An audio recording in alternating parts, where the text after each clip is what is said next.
Hello again, peeps, peepettes, everybody else on the spectrum. It's roughly an hour and a half later than I left you last time.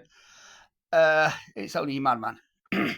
I'm following with interest this thing about West Yorkshire Police. I think it's predominantly Wakefield, or is it just West Yorkshire in general? I'm not sure. Not allowing white folks to apply for positions due to this DIE. I mean, sorry, DEI. But you get DIE out of it. But it reminds me. I mean, it's 2025 now, and I lived in Cumbria from '99 to about 2010. So I left Cumbria about 15 years ago. So sometime between 1999 and 2010, I can't remember exactly when, I was working in the NHS as a healthcare assistant.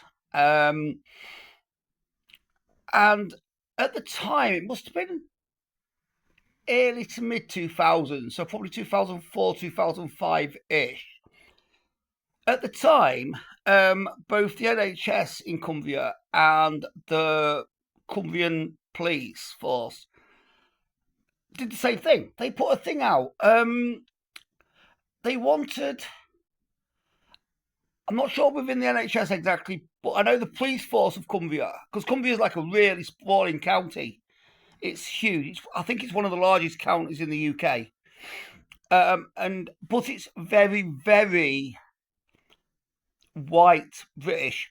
It's a lot of farming communities. There's two major areas. There's Carlisle on the west side, and then there's Workington further over or further down. It's just really a strange place. But you've got towns like Maryport and Wigton, Spately, and all these little villages in between. But they're very, very rural white farming communities mainly. Like I say, northern rural industries. Some fishing stuff obviously on the coast, and so on and so forth.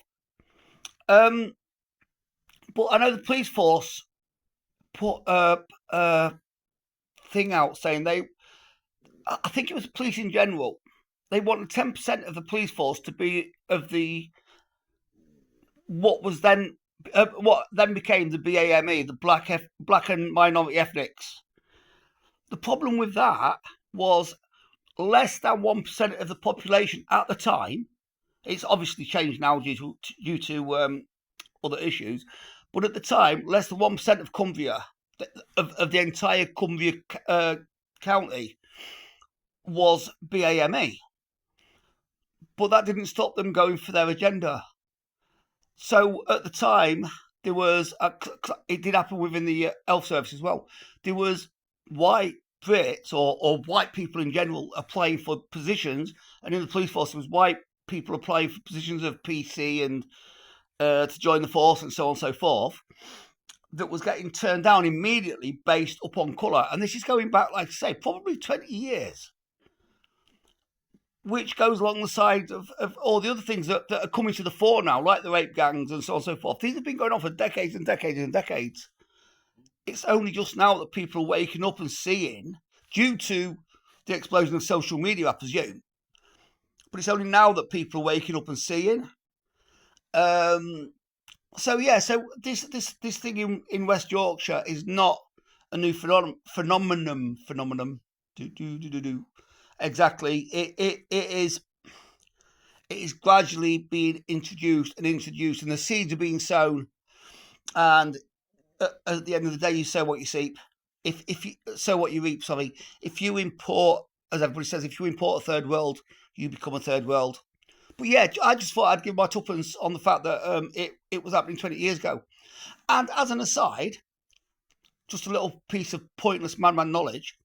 Most people will probably know it anyway.